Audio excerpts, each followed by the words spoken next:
तो अब आप खास कर हम देख रहे हैं आज का बाजार, और इसके अंदर अगर आप मार्केट के लिहाज से देखेंगे तो आज का दिन भी बाजार के लिए ठीक नहीं था। कई दिनों के लंबे कंसोलिडेशन को मार्केट ने एक दिन और जोड़ दिया, और इस कंसोलिडेशन में निफ्टी, बैंक निफ्टी और सेक्टोरल चर्निंग आपको साफ साफ दिख रही होगी।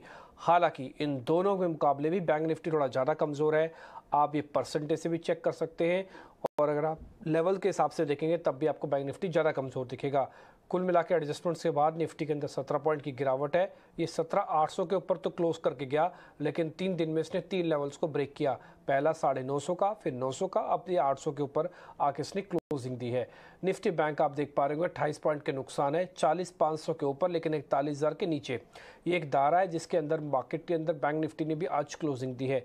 एडवांस डिक्लाइन भी आपको स्क्रीन पर साफ दिख रहा होगा।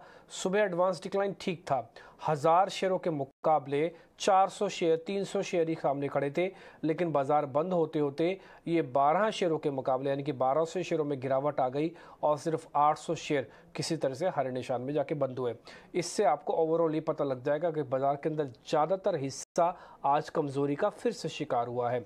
अब मैं एक एक करके आपके सामने पॉइंट रखता हूं, यानी कि निफ्टी के आज के टॉप गेनर कौन कौन से थे, टॉप लूजर्स कौन से थे, वो आप अपनी स्क्रीन पे अब देखते चलिएगा। पहले निफ्टी पे आते हैं जो आज के टॉप गेनर्स बने। आज पावर से जुड़ी हुई कंपनीज पे जब सरकार ने ये कहा कि आप बिजली का पूरी क्षमता के साथ अपने प्लांट्स को चलाइए, आप इंपोर्टेड कोल लेके आ सकते हैं।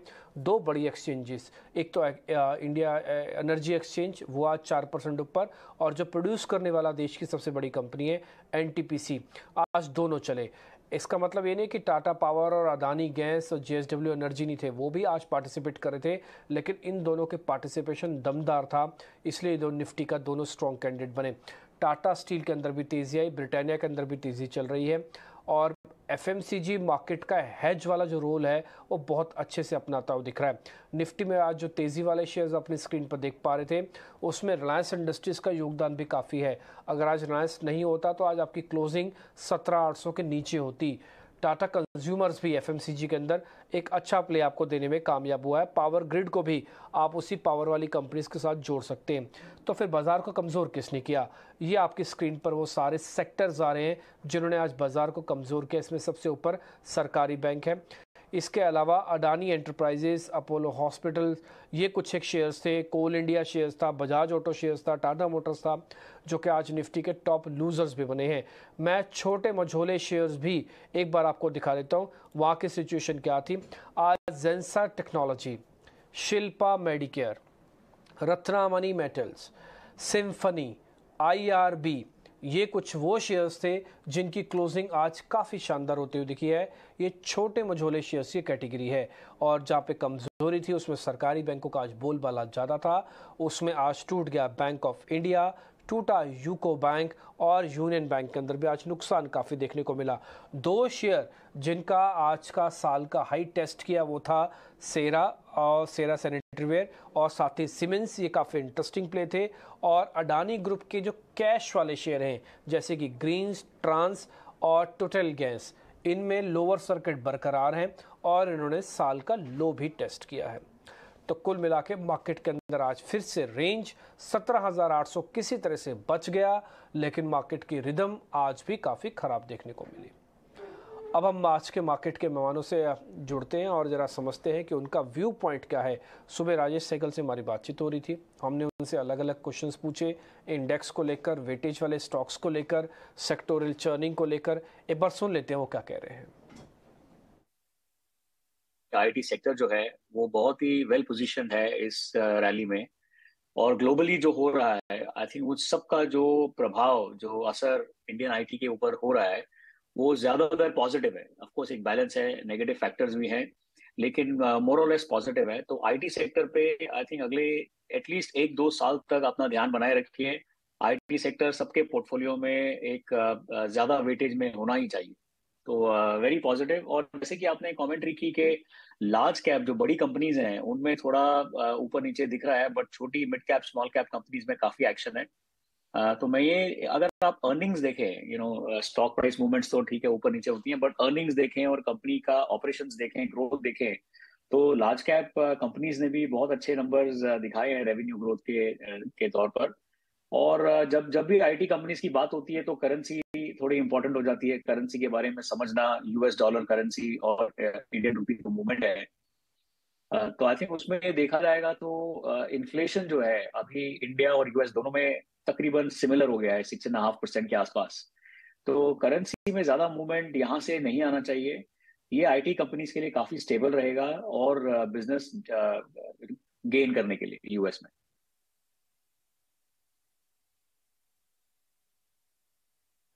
ठीक है, तो अभी आप यहाँ पे राजेश सहगल को सुन पा रहे थे। वो आपको ये भी बता रहे थे कि हाँ, मार्केट के अंदर इस समय की स्थिति या इस समय आपको कैसे ट्रेड करना चाहिए। आगे हम बढ़ते हैं और आज सुबह फाउंडर मेंबर जो इन्फोसिस के हैं मिस्टर नारायणन, उनसे हमारी सहयोगी अनीशा ने बातचीत की, अलग अलग मुद्दों को लेकर बातचीत की।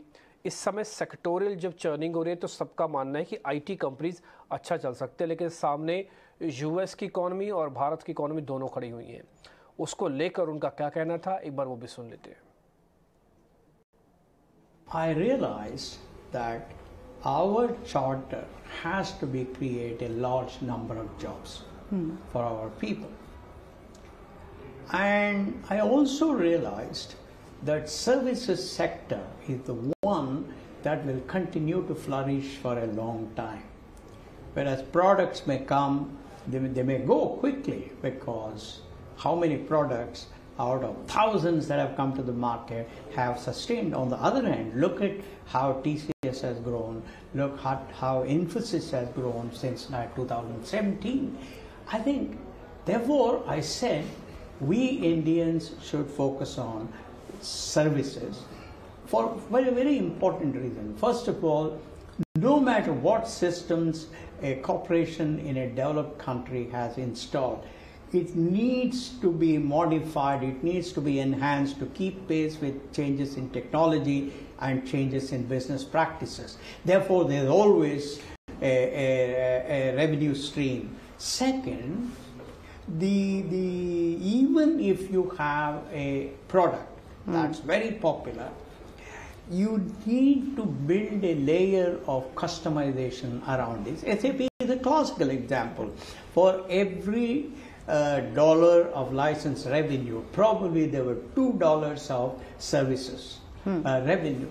So therefore, right in 1980, I said we in India should focus much more on services, because our charter is to bring happiness to our youngsters. तो अभी आप इन्फोसिस की फाउंडर मेंबर को सुन रहे थे। वो उन्होंने जो बात रखी, हमने वो पॉइंटर्स की फॉर्म में भी रखी है ताकि उनकी पूरी बात जो है आप तक पहुंच सके, और उन्होंने हमारे सहयोगी अनीशा से बातचीत करने के दौरान कही है। इस बीच कोटक महिंद्रा बैंक, जो कि एक बड़ा बैंक है, ज़्यादातर टेक्निकल एनालिस्ट कहते हैं कि यहाँ से चल जाएगा, उसके होल टाइम डायरेक्टर KVS मनन से हमारे सहयोगी अंकुर मिश्रा ने बातचीत की है। आइए सुना देते हैं इस बातचीत का कुछ अंश। जब आप गुड बिजनेस की बात करते हैं, जाहिर सी बात है आपने कुछ अनुमान लगाया होगा। मैं ये जानना चाहता हूँ कि ये जो बिजनेस ग्रो होगा, आपने कुछ उदाहरण भी दिए, वहाँ पर कुछ आपने क्वांटिफाई किया है कि किस तरीके की ग्रोथ आ सकती है जो डिजिटल चैनल लॉन्च हुआ है उसकी वजह से, और साथ ही साथ जैसे आप एक्सप्लेन कर रहे थे, क्या यहाँ पे फ़ी इनकम में भी बढ़ोतरी होने की संभावना है? हाँ, बिल्कुल, ये फ़ी इनकम में बढ़ोतरी होने की बिल्कुल संभावना है। फ़ी इनकम, लायबिलिटी, बैलेंसेस, क्योंकि हमारे साथ जो ज़्यादा ट्रांजैक्ट करेगा वो हमारे साथ ज़्यादा बैलेंसेस भी रहेंगे। हमें फ़ीस, जो ट्रेड सर्विसेज होंगे उनकी जो फ़ीस होंगी, या कैश मैनेजमेंट सर्विसेज की जो फ़ीस होंगी, वो उसमें बढ़ोतरी होगी। और कितना लोन साइड बढ़ेगा इसका एग्जैक्ट अनुमान लगाना तो मुश्किल है, लेकिन ये मैं कह सकता हूँ कि इसके कारण 10-15-20% का इम्पैक्ट हो सकता है, ज़रूर हो सकता है। तो 10-15% आप मानते हैं कि लॉन्ग टर्म में क्रेडिट ग्रोथ इस वजह से ज़्यादा हो सकती है, और ये क्या टाइम फ्रेम होगा? ये देखिए, कुछ कॉर्पोरेट्स में इमीडिएटली हो जाएगा, कुछ में ओवर पीरियड होगा, क्योंकि जो वेरी लार्ज, जो बहुत बड़े कॉर्पोरेट्स होते हैं उनमें वॉलेट शेयर जीतने में टाइम भी लगता है, क्योंकि काफ़ी एंट्रेंस्ड बैंक्स होते हैं, सो कंपटीशन से वॉलेट शेयर जीतने में टाइम लग सकता है। सम ऑफ देम टेक 3 साल लग जाते हैं, कई कोई 1 साल में हो जाते हैं। तो जब आप लॉन्ग टर्म का बोल रहे हैं तो हम मान के चलते हैं 3 से 5 साल तक का ये अवधि आप मान सकते हैं।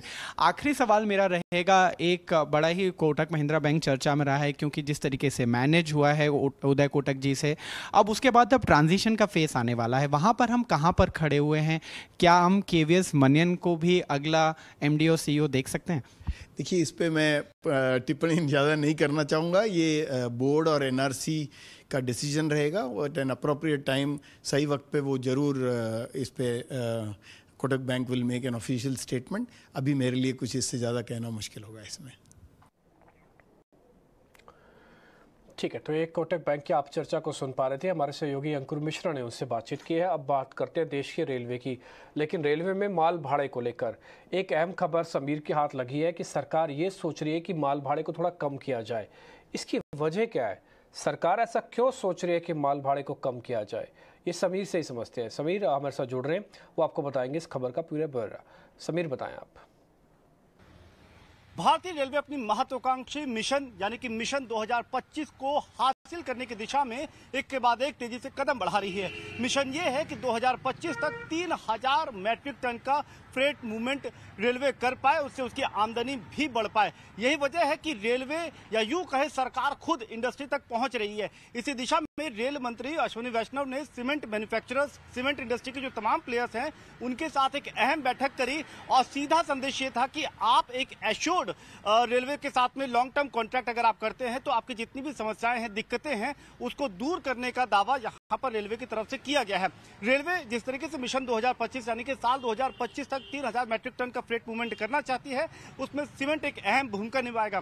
आपको बता दें कि सीमेंट तीसरी बड़ी कमोडिटी है आयरन ओर और कोल के बाद, जो कि जिसका मूवमेंट रेलवे करती है। यही वजह है कि इस बैठक में सरकार की तरफ से, रेल मंत्रालय की तरफ से कुछ बड़े जो आश्वासन दिए गए हैं वो ये है कि पीएम गति शक्ति कार्गो टर्मिनल की स्थापना की जाएगी, जिसको बजट में भी जिसका जिक्र किया गया था। इसके अलावा पीएम गति शक्ति मल्टी मॉडल लॉजिस्टिक सेंटर भी बनाए जाएंगे। सीमेंट इंडस्ट्री को यह भी भरोसा दिया गया है कि जितने भी स्ट्रेटेजिक सेंटर हैं वहां पर उनके लिए प्रॉपर स्टोरेज या फिर वेयर हाउस बनाया जाएगा। इसके साथ ही साथ जो शॉर्ट डिस्टेंस है, विशेषकर 500 किलोमीटर से कम की डिस्टेंस में जिस तरीके से बड़ा जो सीमेंट इंडस्ट्री का जो मूवमेंट है वो रोड सेक्टर की तरफ चला गया, उसको वापस अपनी तरफ रेलवे की तरफ लाने के लिए फ्रेट रेवेन्यू को या फ्रेट जो रेट्स हैं, जो किराया वसूलती है रेलवे, उसको रेस्टरलाइज किया जाएगा। इस तरीके से तमाम आश्वासन इस बैठक में दिए गए हैं सूत्रों के मुताबिक।